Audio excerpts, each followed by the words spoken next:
Hi, everyone. My name is Madaline Sparks. I'm the Vice President of the Spencertown Academy Board. And on behalf of the Academy's Festival of Books Committee, I would like to welcome you to our virtual festival this year and thank you for joining us this afternoon.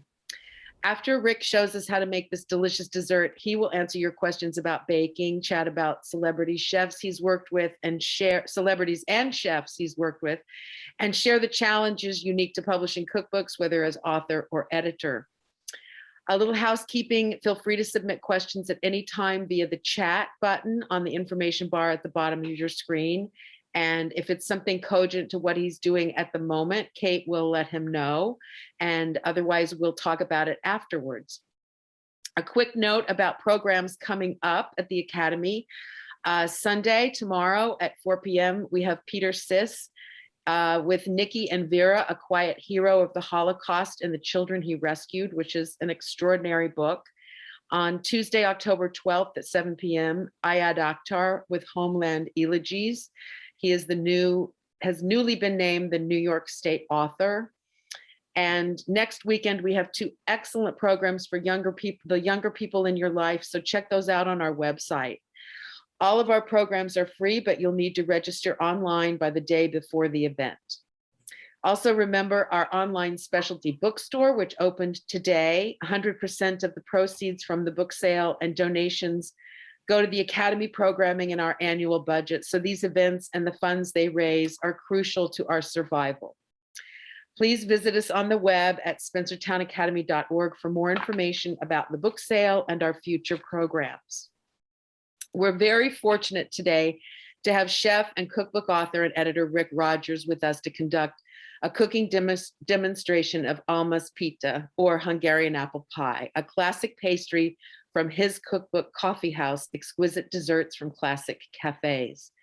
Through his work as cookbook author, editor, and ghostwriter, as well as a busy corporate recipe developer, Rick Rodgers reaches countless cooks every day.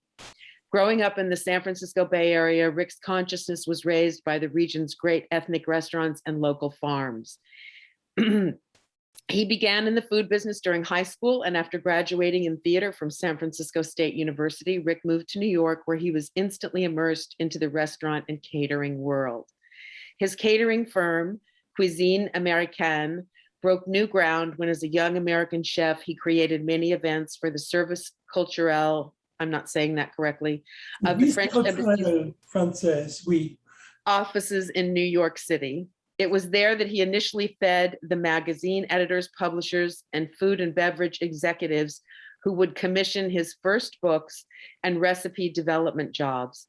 Through his work as a personal chef to the late Jerry Stiller and Ann Mira, he met and catered for many of New York's show business elite.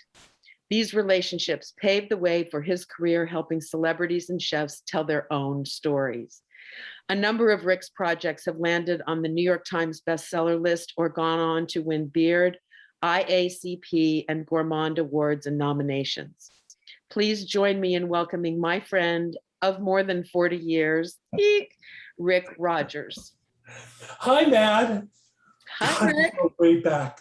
And so there was a period when you were very friendly with Jerry and Ann's original agent and business manager, Jack Rollins.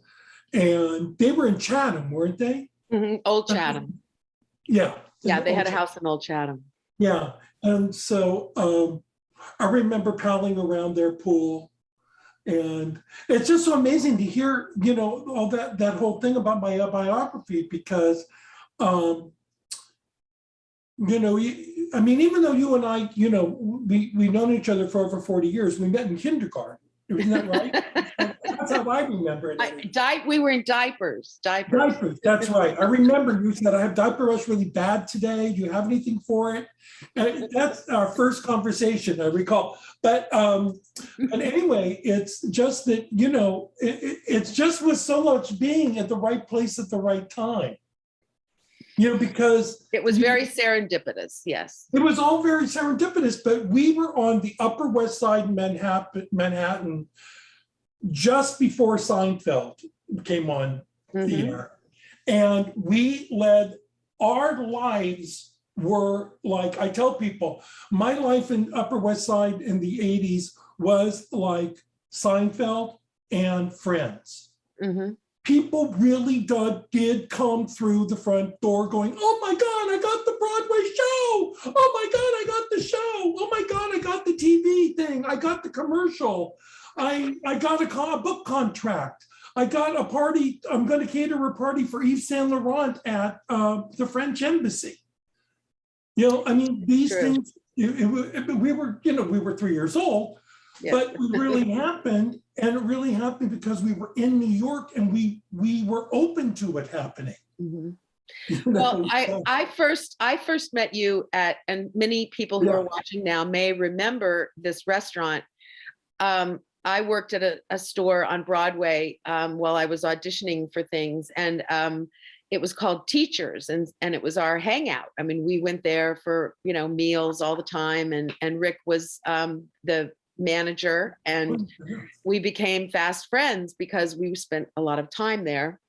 And that's how we got to know each other. But a lot of people may remember Teachers. It was a great place. And whenever your parents came to town, you always took them to Teachers, because then you got all this special treatment, because Rick knew you were there with your parents, and he would make sure to get you like special stuff. So it was really great. Yeah, it was such a great time. But, you know, it paved the way for real professional stuff for me, because I met a lot of celebrities at Teachers, and I had to deal with them on a day-to-day basis and on a name basis. And when I started doing celebrity cookbooks, I wasn't afraid of these people. Mhm. I mean, you know, I knew all about business managers and agents and contracts and all of that stuff. And so, you know, I just wasn't, I didn't care. Everybody puts their pants on one leg at a time, you know, and so it really did help me a lot. Yeah, I mean, and despite the fact that that was a pretty low key neighborhood kind of place, a lot of people, you know, a lot of celebrities lived on the Upper West Side, and it was where they hung out. And so if they had meltdowns and star turns and diva activity and stuff, you had to handle it. So you learned how to deal with all of that, you know? But you know, it's so funny, because one of the things I learned was that you, as a person, you can't afford, very few people can afford to be diva-like in real life. You have your agent be the bad guy. And normally your agent or your business manager is not with you when you're going, Rick, I need a table for 2 at 7 o'clock.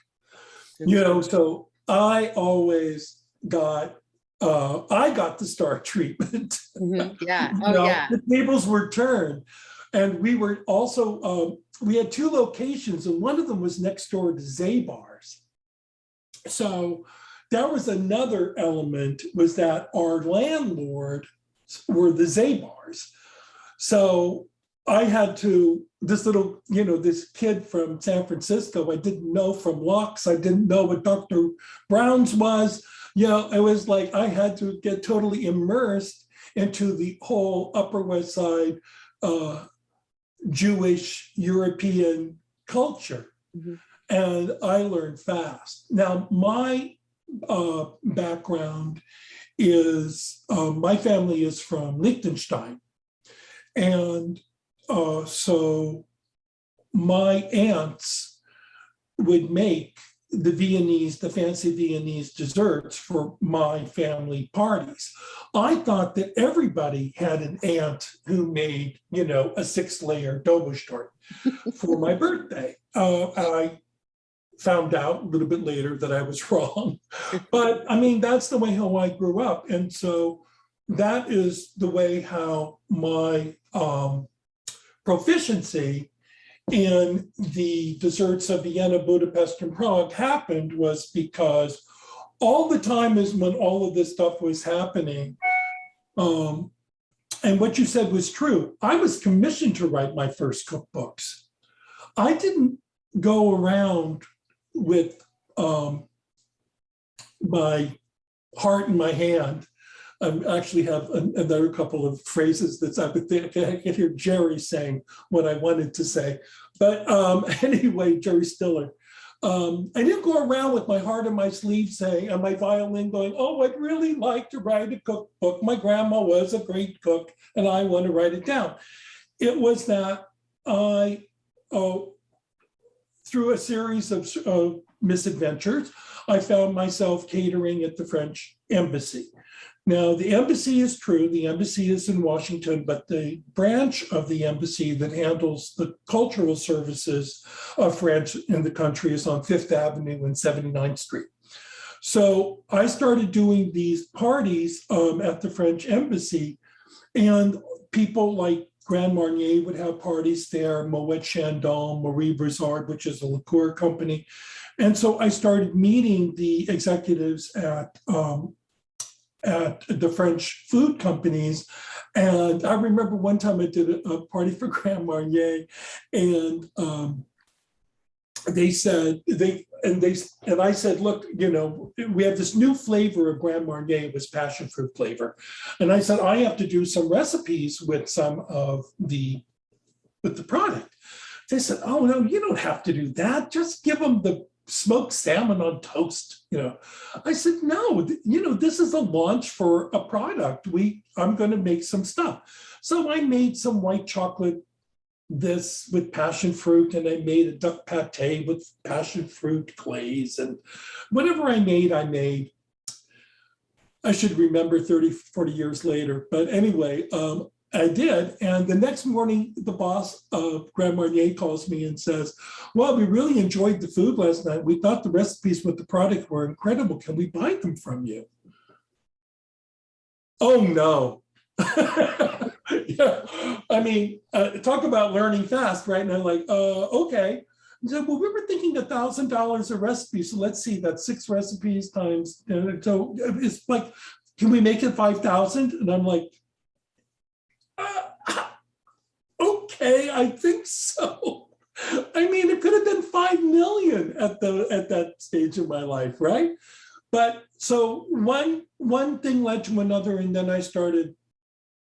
The food editors and the various publishers were coming to these parties into various capacities too. So that's how I met them. And okay, this is the way how I really started writing a cookbook. One day I'm at the gym, the last time anybody saw me in spandex, 1988. And I'm taking an aerobics class, right? This woman comes up to me and says, in class, she says, you know, I see you in class all the time. And I'm thinking, if she says nice buns, I'm in big trouble. But anyway, I mean, she says, don't I know you from someplace? And I'm, well, I don't know. My name's Rick Rodgers. She goes, you're the caterer guy, right? And I'm going, yeah. She goes, I was at this party that you did the other night at the embassy. The food was really good. I can't believe I'm running into you. You have to write a cookbook. This is a stranger at the gym. I'm like, okay. She goes, we're going out next week. Do you know Tony Bourdain? He's got that restaurant down the street. I'm like, yeah, okay. She goes, well, I'll meet you there and we'll have a meeting. And that was how it started. I wrote my first cookbook. But she says, but this is the last meeting we're ever going to have without an agent present, because it's my job to work for the company and it's your agent job to protect you from me. She goes, that's pretty much what it boils down to. And you know, it was like one of the first conversations I had about publishing, and my publishing friends, I know I have a couple that are on here. You know, I don't know, I think that was a pretty succinct way of, there's publishing in a nutshell. And so,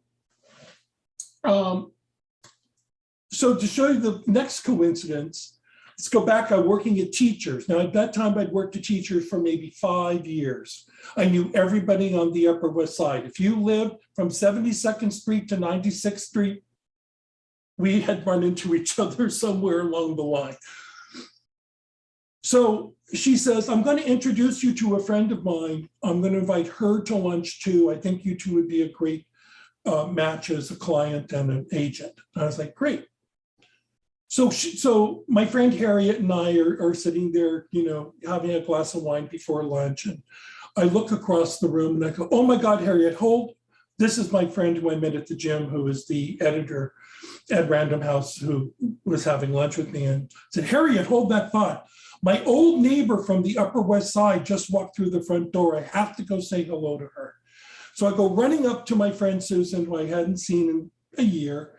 And I go, it's so great to see you. Kiss, kiss, kiss. And what are you here for? I said, well, the weirdest thing happened to me. I met this cookbook editor at the gym. And she goes, oh my God, you're the Rick guy. I go, yeah. She goes, I'm your new agent. I go, well, not so new. We've known each other for 5 years. The coincidences never stop. Now, before one of these days I will cook like in about a minute. I know. Well, before we make Hungarian apple pie, I just have to tell you, one of the parties that you invited me to at the French embassy, Culturel, was, I think, the Yves Saint Laurent party. No, I didn't invite you. I made you stuff hors d'oeuvres, probably. Well, I also got to mingle, and one of the hors d'oeuvres that you served was something I've never forgotten, and I've never seen anyone do it since. And I've been meaning to ask you all these years if you'll tell me how to make it. It was so simple. It was either a snow pea or a snap. I knew the snow pea with the chev in the middle. Yeah, with little tiny pea-shaped chevs lined up inside. It was so beautiful and simple and delicious, but it was just genius. And I've never forgotten it. And I've never seen anybody else do it since. So that's something you're going to have to teach me. It's not coffee house, coffee and cake stuff, but it's something you'll have to show. It's just a twist of the wrist kind of a thing. It was adorable. Well, so some of you were here for lecture, some of you were here for cooking demo. So we're going to give you a little bit of each. So let me get in here and start cooking this Almás Pite. So, you can recognize the word pie in Pite, P-I-T-E. It's interesting. Let me turn my light down here. What the word pie comes from a million different places, but it really is related to a magpie. The word magpie is, a bird like a crow came first. And they think that the reason why people started calling this crusty thing that had stuff in it a magpie was because originally a pie was made with meat and cheese, or fish, meat and fish, fish. It was everything all mixed up together. And a magpie will steal whatever isn't tied down. So, and then bring it back to its nest. So the fact that there was all of this jumble of stuff inside of a pie was how the word magpie and then pie, and then it all got consolidated. But I always thought that it would have come from another place, but I was looking at it. So anyway, so what we're doing here is we're making a Hungarian version of apple pie, and it's like apple pie in a lot of ways. In the fact that it has pastry and it has apples in it, but it's unlike American pie in the fact that it's always square, and that the filling is very apple-y, but it's with grated apples and not sliced apples. And it is delicious. And so the main thing you got to do first is you want to start by making some dough. And I'm correcting myself as I'm going along because I grabbed the wrong bowl. This bowl is going to be just a little bit too small. I'm mad at myself. All right, I'll live. Okay, so here I'm going to actually measure the flour here because I want to make a couple of points to you. I'm telling you that I use the dip and sweep method to measure flour because that I find is the way how most people do measure their flour, honestly. Now, there are plenty of cookbooks that tell you that you have to do the spoon and sweep method. And this is what you do with the spoon and sweep method, is you take your, here, actually, let's go ahead and take a look here, Kate, down here. Is you take your flour and you take your measuring cup and you put it on something that's going to catch the overflow, and you spoon the flour into the cup, and then you level the top off with something. Now, this is going to weigh about 120 grams a cup.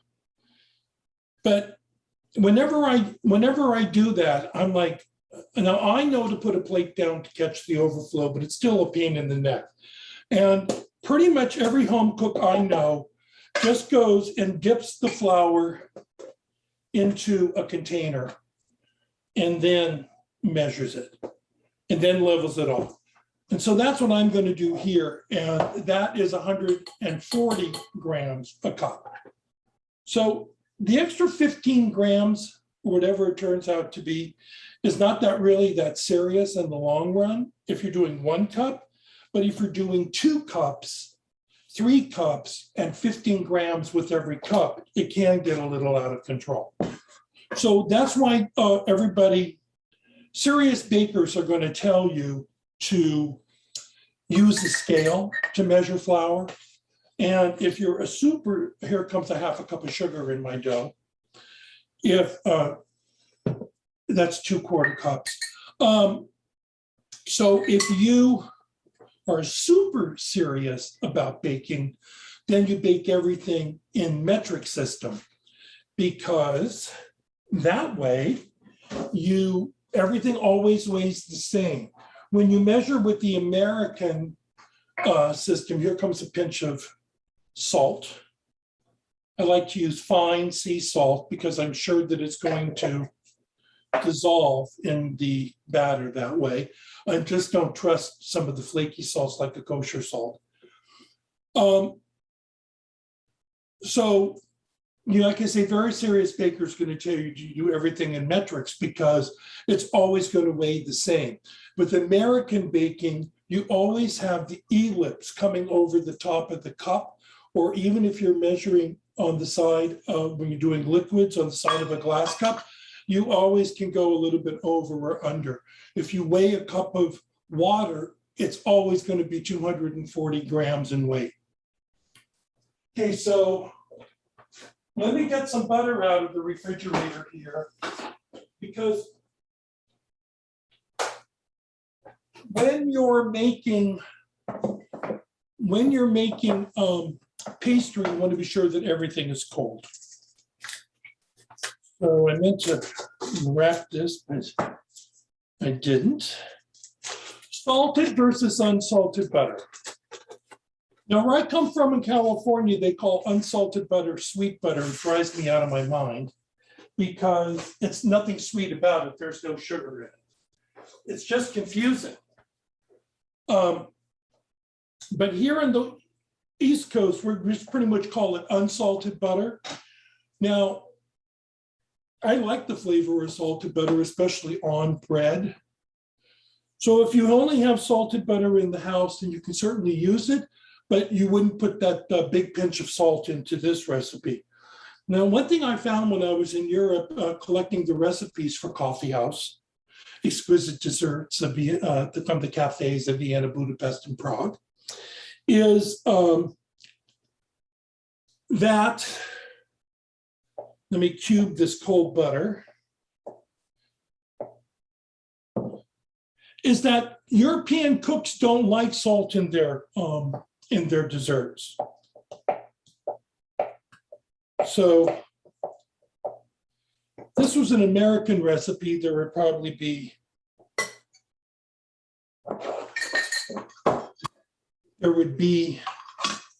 more salt in the recipe. Okay, so I want to go ahead and just put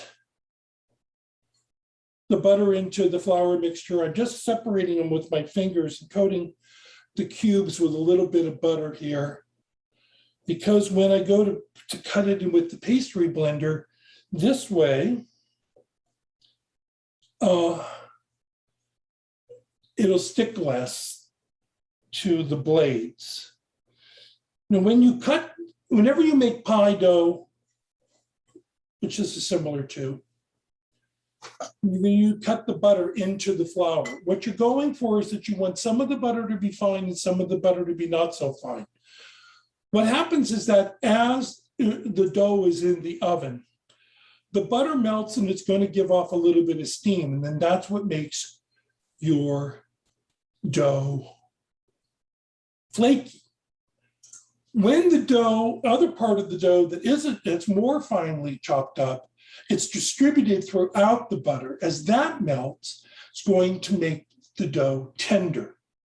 There are some other things in here that make this a very tender dough, and that's the sugar and the sour cream that's coming up. Okay, so let me cut this in here. And I'm going to do this. Don't dilly-dally when you do it. Just get in there and do it as fast as you can. This way you keep the butter nice and cold, but also, I know people that when they go and they do this part, it takes them like 5 minutes, and that's too long. Rick, just FYI, we did send the recipe. We emailed the recipe to everybody who signed up around 2:30 this afternoon. So if you check your email, everyone, you've got Rick's recipe in your inbox. It's a link to the recipe. Anyway, should open up nicely for you. If it doesn't for any reason, let me know and I'll be sure that we get it to you. Okay, so what I have here is that it's looking kind of like fresh breadcrumbs, but I have some pieces of butter in here that look like large peas. So it's a combination of the two textures. It's not just one or the other.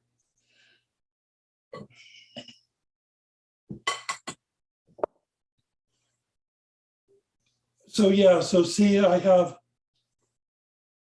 a little bit of both. Okay, so now I'm going to need some liquid in here to bring it all together.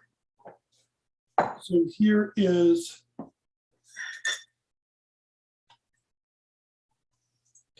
a third of a cup of sour cream. Now I'm only using yolks at this point. So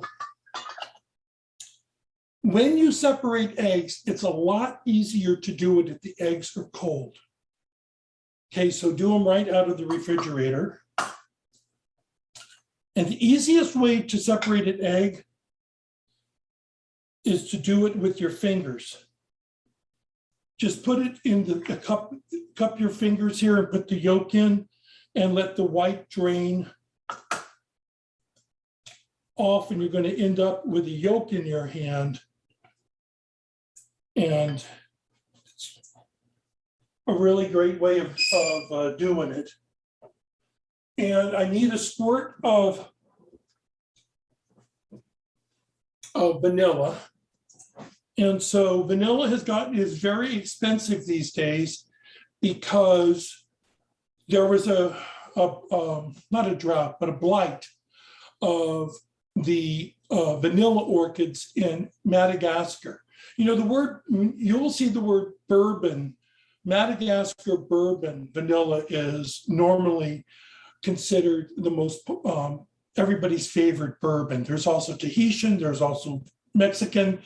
Each one of those vanilla beans tastes and smells different than the other. But the standard is really Madagascar bourbon. Bourbon has nothing to do with the brown stuff that they make in Kentucky.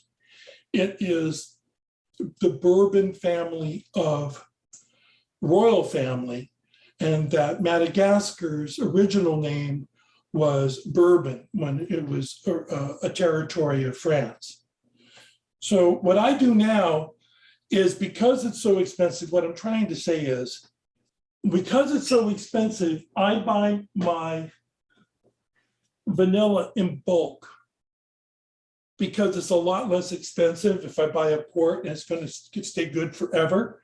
And then this is a trick that I learned from my buddy Sarah Beth Levine at Sarah Beth's Bakery. She and I helped her write her cookbook.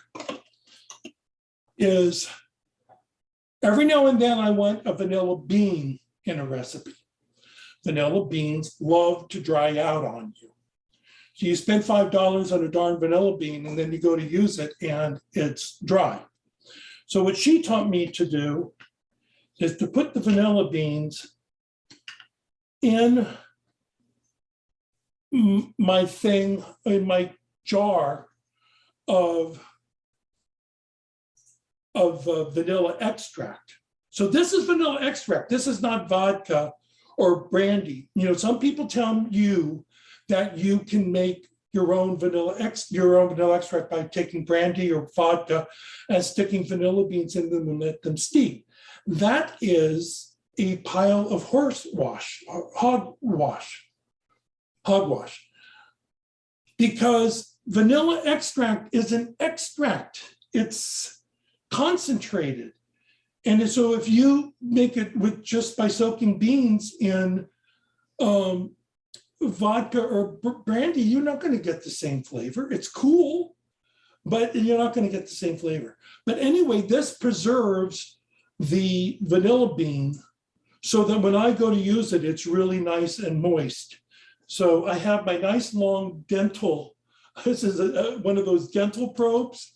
It's a nice long pair of tweezers, and I tie it onto the bottle, because this is always the only place I ever use to extract.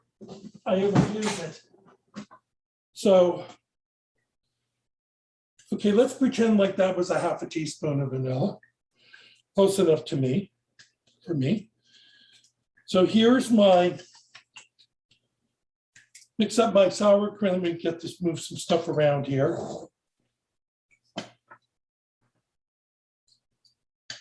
Sour cream and yolks and vanilla. And just give this a big stir. Your recipe says to use a fork. I mean, I have got the spatula in my hand now, so I'm going to use that. And give it a stir until it starts to clump together, because you want to be sure that the wet part, the trick here, if you're taking notes on the recipe, is to be sure that all of the wet crumbs come in contact with the dry crumbs, so that you get even moist. It's going to look dry. This looks pretty dry at this point, like, I should add some more liquid. But here's something to keep in mind whenever you do a pie dough, is that the more liquid you add to it, the tougher the pie dough could be, because the water in the pie dough and in the butter is going to activate the gluten. So if I can gather this up together and it's moist enough that I can tell that I'm going to be able to roll it out, I'm done. I don't have to add more water, but I have to actually feel it in order to do that. So if I gather this up in the bowl and pull it together with my hands, and I can see, boy, this Band-Aid is really showing off. You'd think I'd been in an accident or something. I just scratched myself a minute ago, that's all. Note to self, get flesh-colored Band-Aids. Okay, so now this is all coming together just fine in here. And it looked really dry, I know. But I can tell that if I go to roll this out, it's going to roll out without cracking. So I need to divide this into 2/3 and 1/3. So let's take a look at this dough on the board. So I've gone and I made this into a log. And so this is going to be easier for me to judge how to cut it into 2/3 or 1/3. So that looks like 1/3 and 2/3 to me. But the best way of doing it is take my handy scale, this is 656 here.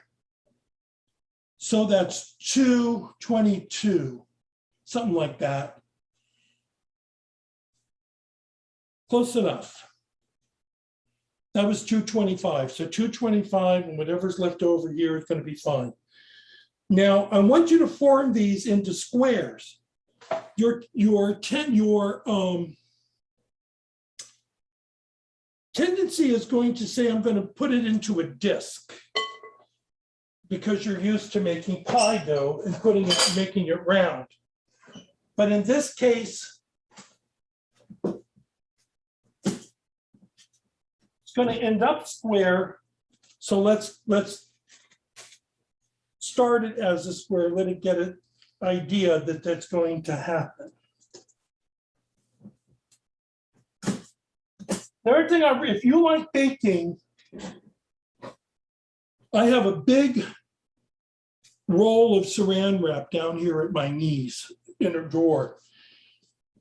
And it really makes, when you're making a big batch of dough, so much easier to have a wide roll of saran wrap rather than fighting with the little one, going through the junk drawer to find it. I'm going to put this in the refrigerator. I have some already chilling. I'm going to put this in the refrigerator for about an hour. It's going to hydrate and get colder, and it'll be a lot easier to roll out when it's cold. But I don't like to roll it out. I don't like to chill it for more than an hour or so, because if it gets rock hard, then I have a whole bunch of problems because it's too hard.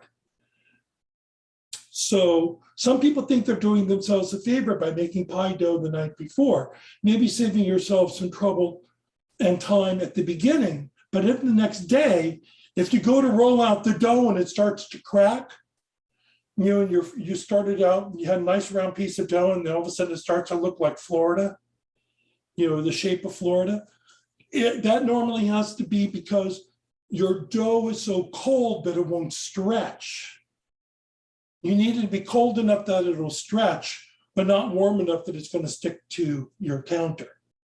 This is all stuff that just happens. The more you practice and the more you do it, the more it becomes second nature to you.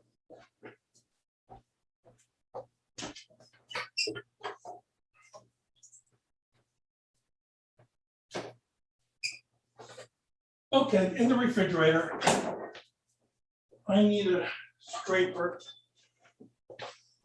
I want to clean off this area here of any sticky bits.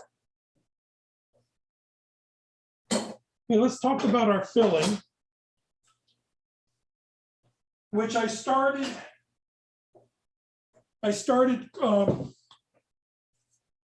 you want to grate your apples and then let them stand to give off their juices for about an hour.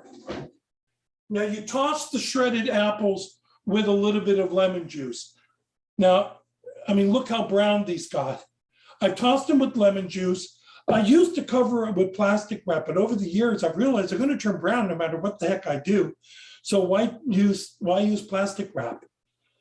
You know, why use another piece of plastic wrap? So now I just leave it open au naturel. So I'm just going to add another couple of apples to this. Just want to show you one of the apples, how quickly this goes. Another reason why I like making Hungarian apple pie, sometimes prefer it to American apple pie, is because it goes really quickly. Because every now and then I get a little aggravated with slicing up all the apples. I'm not a great apple peeler and apple slicer. I always, you know, need to enlist a little help there.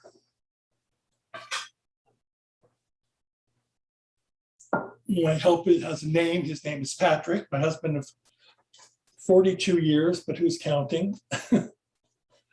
So actually my husband, I've only been my husband for 8 years, but we started dating at about the same time. Madaline and I broke up. Wasn't that true? That's another story. Okay, so we're going to take the grated apple, not true, grated apples and squeeze it. Now I'm doing it over a skillet for a reason. I'm going to collect these juices. I'm going to show you a little trick. You can do this, not do this. Many a Hungarian grandma has made almás pite without this step I'm going to show you. But I just can't stand squeezing all of the liquid, all this liquid out of the apples and not putting some of it back. So what I'll do, although this has given off a really good amount of apples juice here.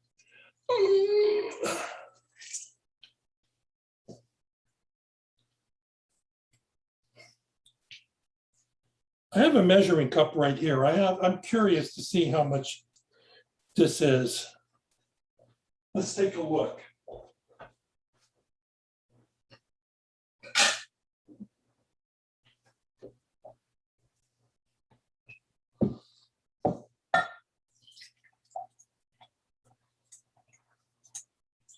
Almost a cup.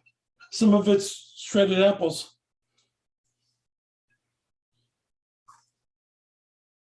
Okay, so what I will do, if I really want to get fancy, I strain out all of the apples. So I'll put this back on the stove. Not back on the stove, just on the stove. It hasn't been on the stove yet. And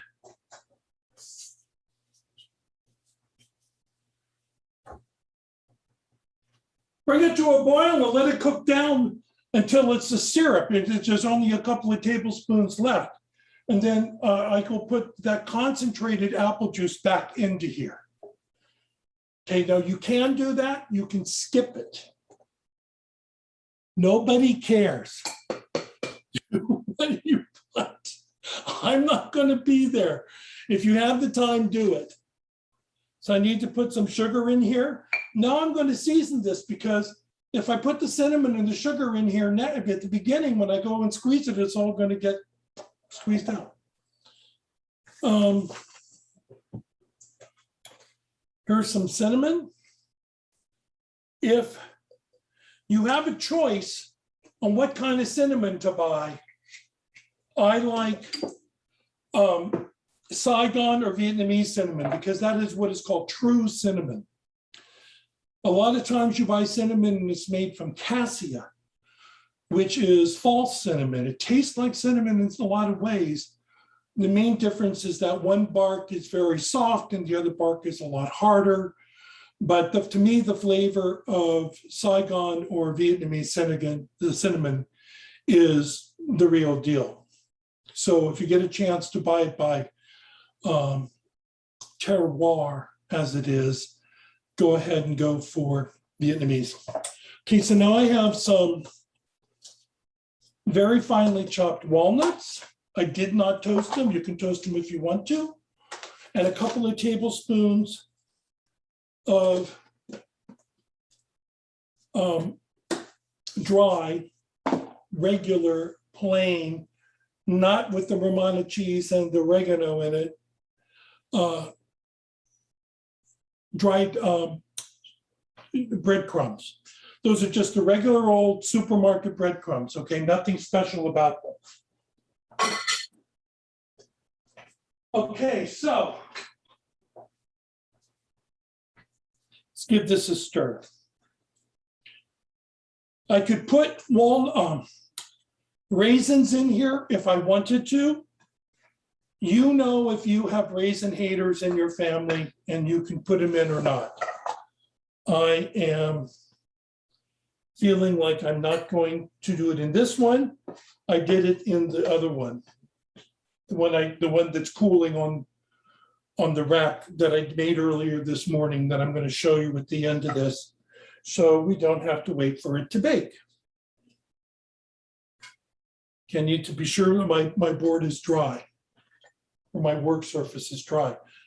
I want to show you this way cool thing that I got, which is a pastry mat. this gives me a really great surface to cook on, and it has a ruler on it.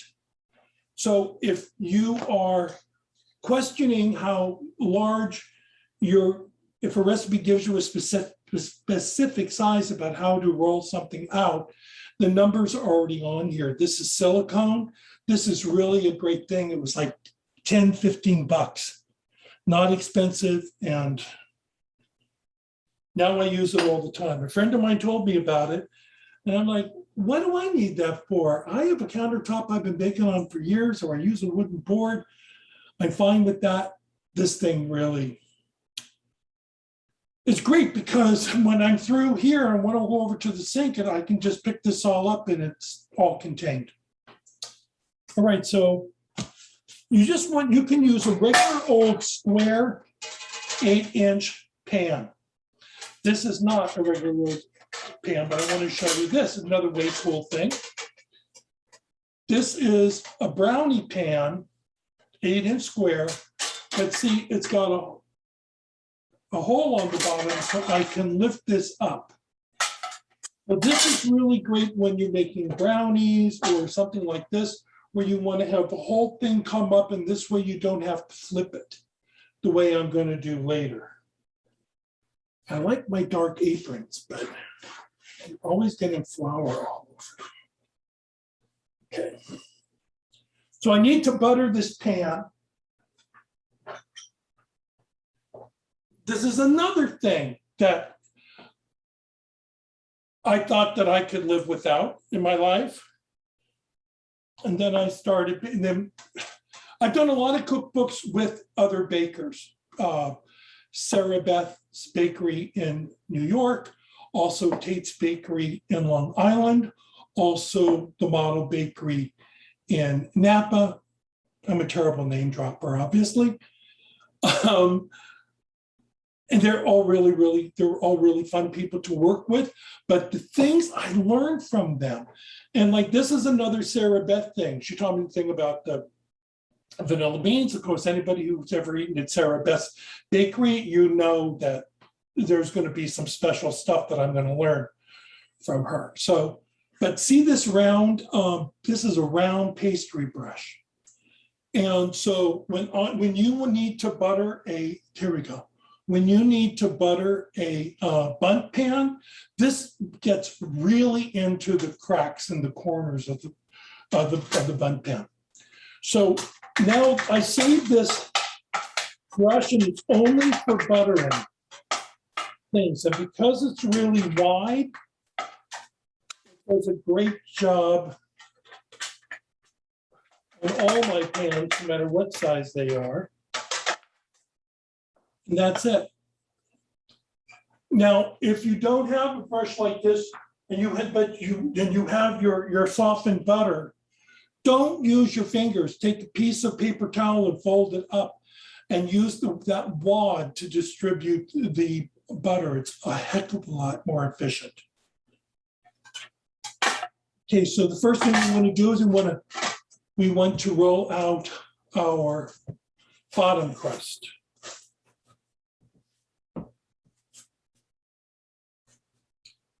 We need to get a little bit more flour. Here we go.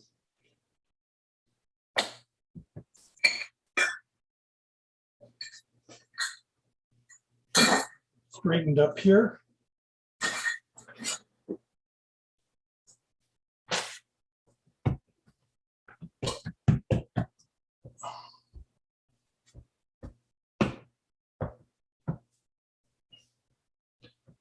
Okay, I'm going to be sure that I have flour on both the top and the bottom of this dough, so that's why I'm turning it around here.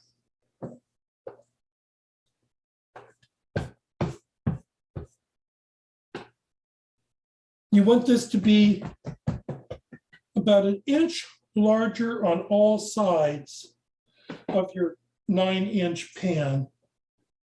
I want to keep sliding a knife under here. Remember, there's a 1/2 cup of sugar in this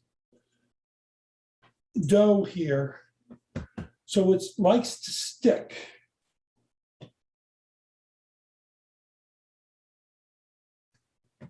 Now, just because you guys are watching this dough is sticking a lot more than it normally does for me.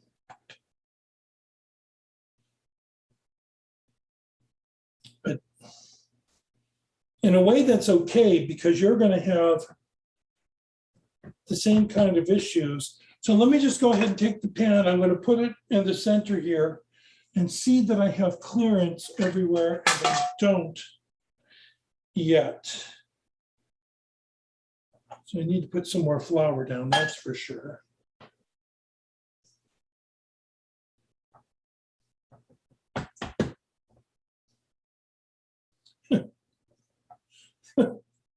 I've made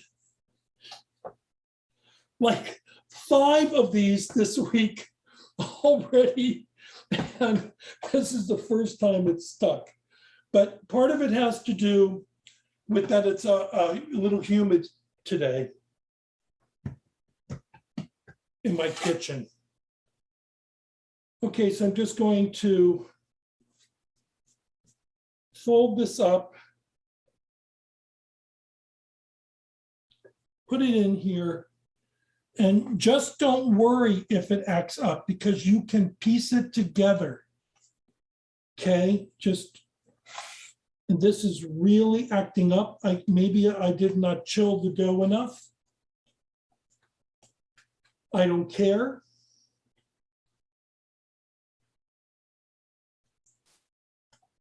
You can just really smush it in here.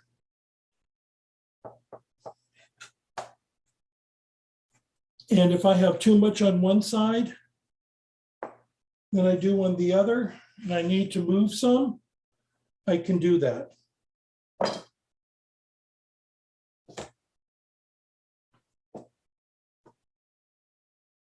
Just want to be sure that it's coming about 1/2 inch or 3/4 of an inch up the sides of the pan for you to cover your apple, or to for your apple filling.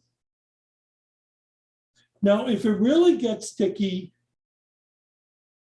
because my oven is on and so it's really warm over here, you can stop and put it in the freezer for a couple of minutes, like 5-10 minutes, to firm up the dough.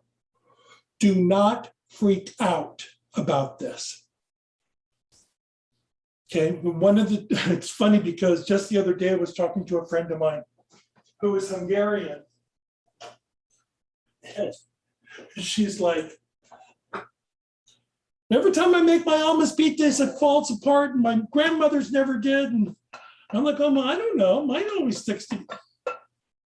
Okay, so here I have, you can see this is boiled down to just a couple of tablespoons in here. Here we go. This is mostly shredded apples in here.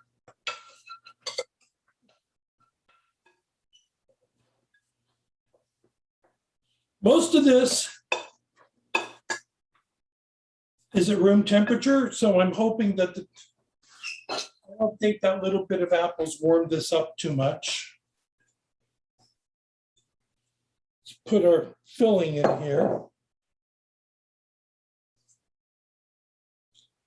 Flatten it out.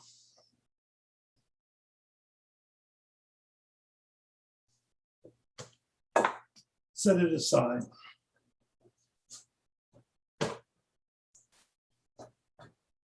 Okay, let me see if I can do a little bit better with my top piece. Rolling it out properly. And that is going to mean I have an extra piece of dough I'm slapping in there. Let me really clean this off, because I have the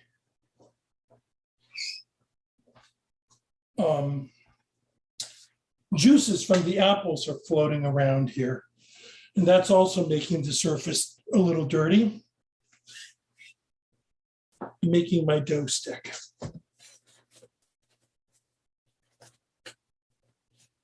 Sometimes it's better when things don't go absolutely perfect in a class, because this way you can see how to get yourself out of it.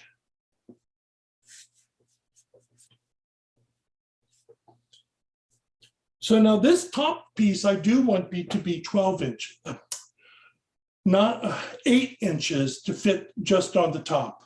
So I don't need it to be a different size than the pan. I need to be the size of the pan. I don't need it to be larger.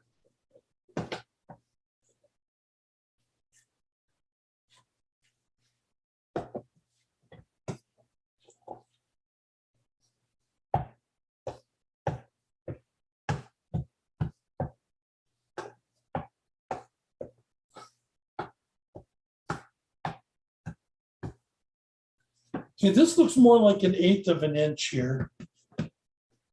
And it does 1/4 to me. Okay, so I need to get this on top of here. Much better.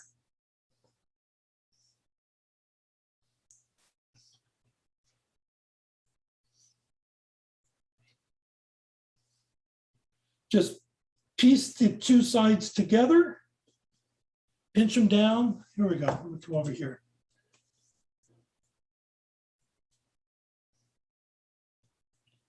And now you're already going to have some leftover egg white from separating the eggs. So you just want a little something on the top of here to give it a bit of a glaze. It doesn't have to be perfect. What I mean is that I'm just, because I have a fork in my hand, I'm going to go and just press the edges together on the side crust here to give it a little bit of a finish.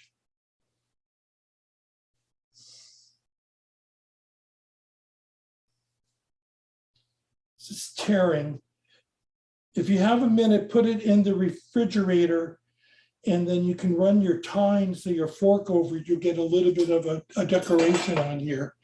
Now, this is egg yolk. Now, there are other, you can mix it with a little bit of water. You can mix it with a little bit of milk. You can mix it with a little bit of cream if you want to. This, I'm just using plain egg yolk because that works too. Now, this is an important part. You want to be sure that you put it on a baking sheet, because the baking sheet is going to heat on the bottom. It's going to help brown your pie. This is really important for any kind of pie that you make. Always bake it on a baking sheet, because you get this nice, hot, even surface to brown the bottom of the pie that you would not get if it was on the rungs of the oven, right? Yes, right. 350, 40, 45 minutes. Time to wipe the apron, flour off my apron again.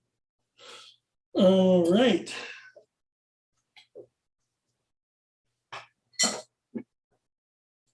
So here is, let me get everything together here.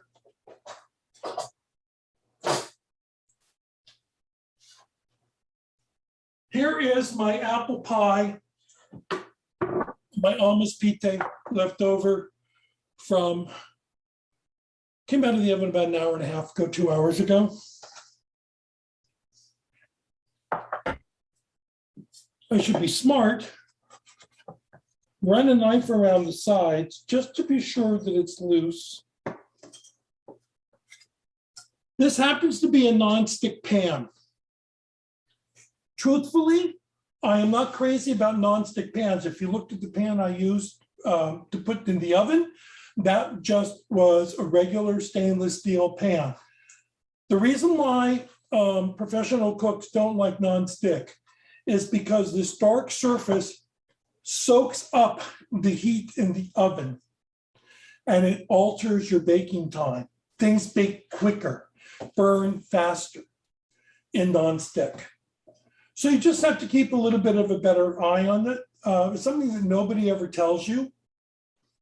Like it doesn't say on Baker's Secret pans at the supermarket, be sure to lower the temperature by 25 degrees or, keep an eye on the pan because things may cook 10 or 15 minutes more quickly than. Normally what it does is it browns more quickly where it touches the surface. So I need to unmold this. Yeah. I think I need 2 pans to do this. So I need to go.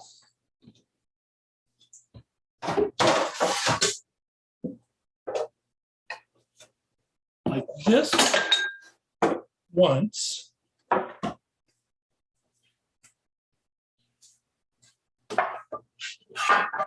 Then I need to do it again to get it right side up. There we go. Were you scared? I knew it wasn't going to fall apart. So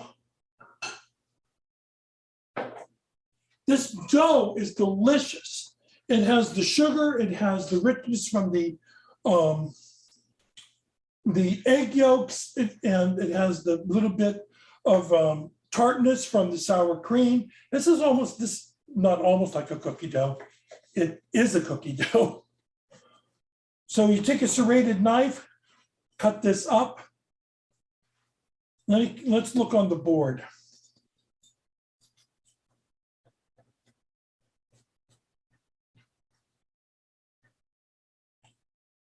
Still a little on the warm side.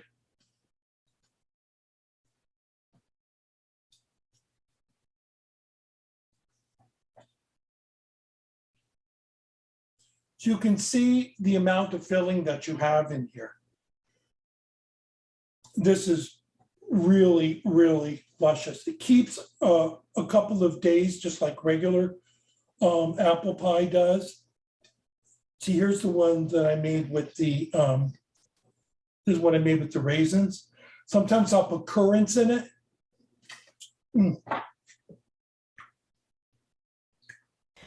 Rick, we do have a question about baking sheets.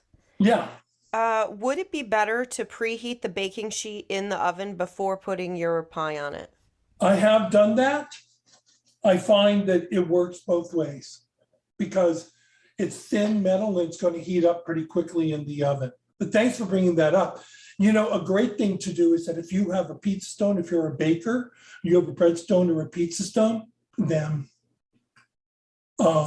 put your baking sheet on the pizza stone that's preheated.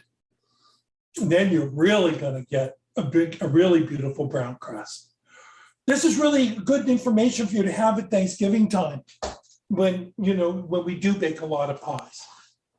And I'm also going to be teaching a lot of Thanksgiving desserts in the month of November. And in the recipe, there's a link for that. How do you like to keep the leftovers? At room temperature or in the refrigerator? And do you cover it? I cover it in plastic wrap. Truthfully, this never lasts very long enough for it to go into the refrigerator in my house. And also, my neighbors are like lined up in the porch right now with their nose pressed against the window. Are you done yet? Do we have apple pie yet? So I will put it in order to not fight City Hall, I refrigerate it. There we go, my cross finger. I refrigerate it, but I serve it at room temperature.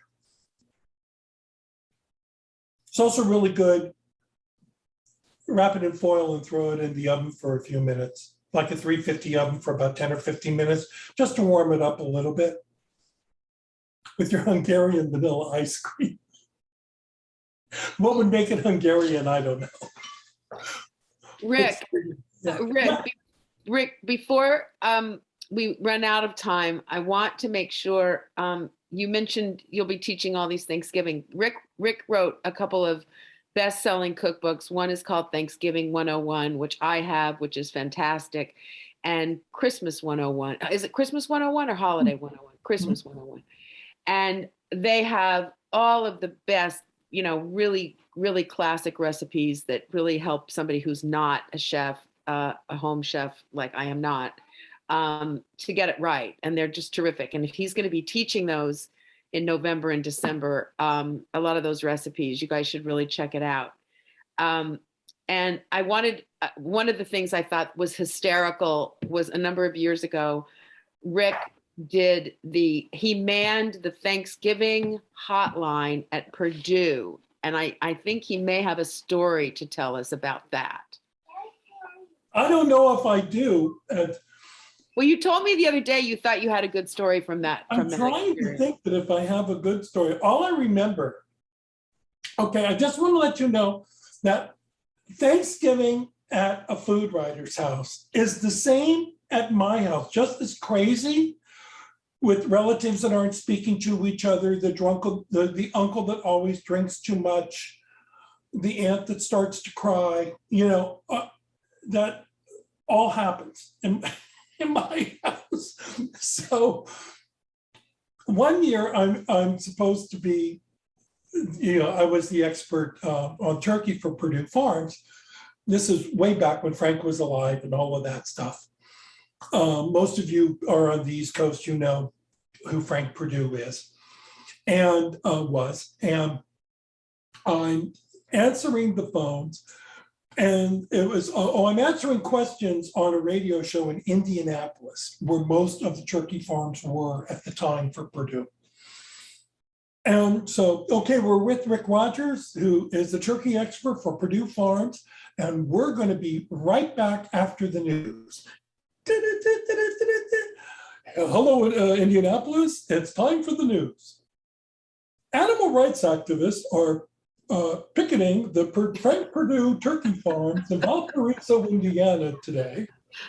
And I'm like, they're like, do I have to tell you that the next hour of questions was stuff that I was not prepared for? I can imagine. And so I found the Bloody Marys way too early that day.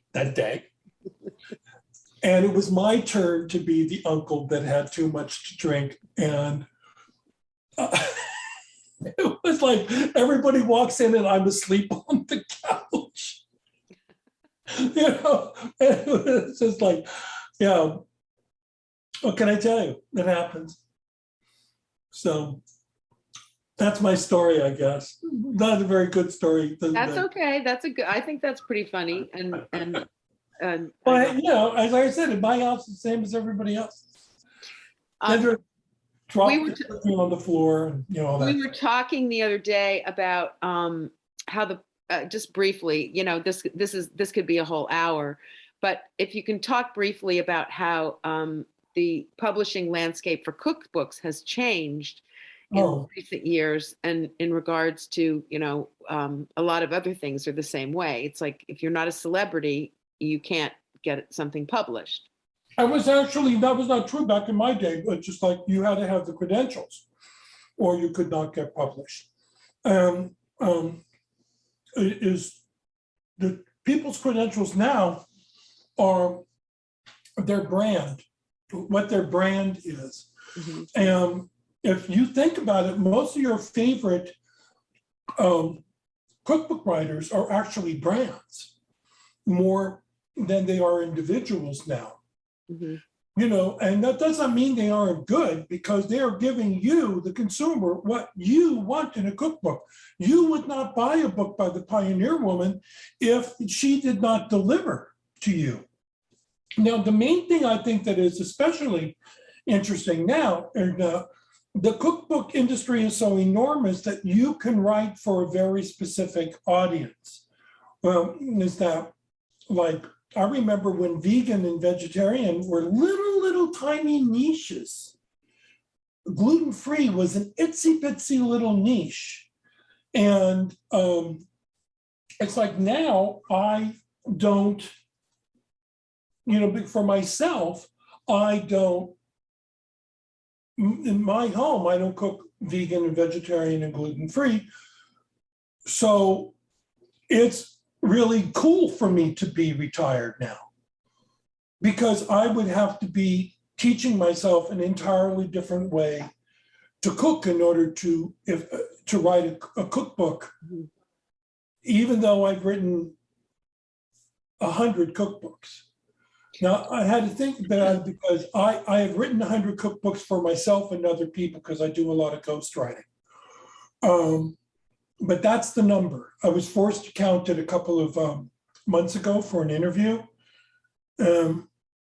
But people cook in an entirely different way now than they did when I first started 30 years ago.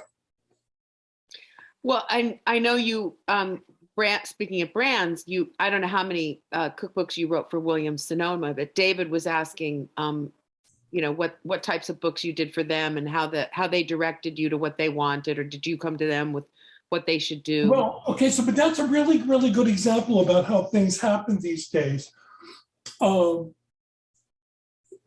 Actually, David and I work around each other. HarperCollins is one of my publishers. But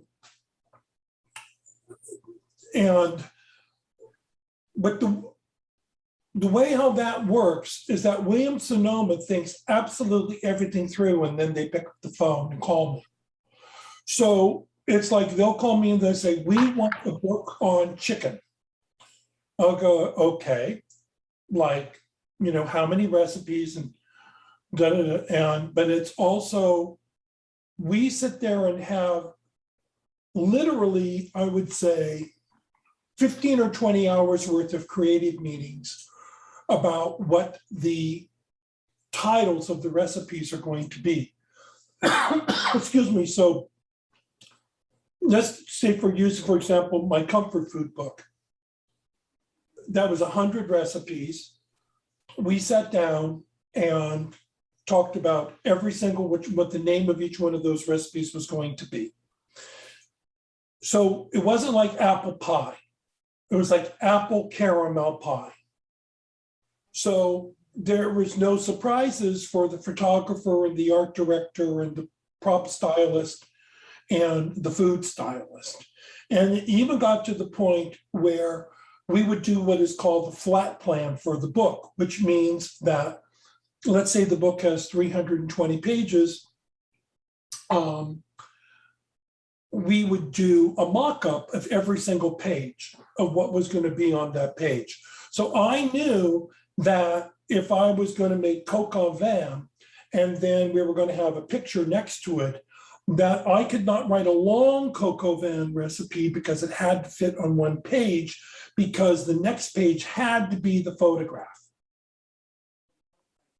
So that's the kind of thing that would come with my experience as a writer, which for these different corporations, which made me valuable to them, I'm happy to say. I'm not like going like this. I mean, this is like how you get to do 100 cookbooks. There would be times when I would do like 4 cookbooks a year, because it would be, okay, you finish this one, then you start this one, you finish this one, then you start that one. And it was great. I'm working. I mean, this is what I did it for. I didn't do it not to work. And then it was another thing about testing the recipes, because a cookbook is only so good unless the recipes work. Yeah. The recipes don't work, you're done. So we have someone with us today who who tested recipes with you, Elaine Kozrova. Oh my God. Hi. Yeah, Elaine. Hi, also... Rick. Hi, Rick. It's been a while. Been a while. Yeah. Yeah. Say hi. It's a small world in Columbia County. There she is. There she is. Yeah, it's great to see you. I miss your jokes. Great. Well, I mean, when I'm teaching a class, it's such hard work. If I can't have fun, I'm not going to do it. Yeah. I'm lucky that I can do it. But, it's not like, people say to me, how many times do you test a recipe? Well, Elaine will tell you, try to test the recipe once because it's so much time. And don't forget, every single one of those things costs money for the ingredients. So this is where you have to go into the recipe knowing, having confidence. Mm-hmm. Now, I can look at a recipe and I'll say, I don't know, maybe we shouldn't use a teaspoon of cinnamon. What do you think, Elaine? You think we should cut it back to a half a teaspoon? And then we go like, yeah, because we can always add more. We can't take it out. Mm-hmm. But you see, those are the kinds of things that you have to think on your feet. So I used to send my recipes out to other people, readers and stuff. But, the buck always stopped with me. I was trying to say the buck stops here. The dollar always stopped with me. So it was like and I worked in the test kitchens of a lot of magazines, of the food magazines over the years. And so that also helped me to say, that's not going to work if we... Yeah. I have a question from Lee. She was debating whether to throw away her mother's 1970 Betty Crocker cookbook. I love that edition. Do you use recipes from old cookbooks that still use shortening for pie and lost the shortening for pie crust, mayonnaise and salads, etc.? Yeah, because especially at Thanksgiving when I'm serving nostalgia first. But I can't believe you mentioned that. I just bought that edition because that was my college cookbook. Mm-hmm. And I said, when we downsized, we moved a couple of years ago, don't ask, and we downsized, and I had to get rid of 1,000 cookbooks. It was like cutting off an arm. And I got rid of 1,000 cookbooks. That was one of them. I said, I'm done with this 1970 edition of Betty Crocker. What does Betty Crocker have to teach Rick Rodgers? What the heck do I need that for? Got rid of it. I'm like going, I want to make that spice layer cake for so-and-so's birthday, Steve's birthday. I know that Steve loves that cake. It was in the dump. Question, is there a shortening that is more healthy, or is that a stupid question? No, it's not a stupid question, but you could use the kind that's sold at health food stores, which is less hydrogenated. But truthfully, my feeling is, okay, come on, you guys, I'm not the picture of health, but I have made it this far. And when you were using shortening, you were making something that you were going to eat very, very occasionally. Mm-hmm. So, and then if you divide that entire cake that uses, let's say, a cup of shortening, the numbers go down. Mm-hmm. So that's the way how I've come to look at it. I do use Crisco. And there are reasons why you use Crisco instead of butter in some recipes. And the number one reason, I touched on it earlier, is that vegetable shortening has less water in it than butter. So it makes a very tender cake, and it makes very flaky pie dough, because anytime that you're adding water to a batter or a dough, you're activating the gluten. Mm-hmm. So that's the reason why it exists.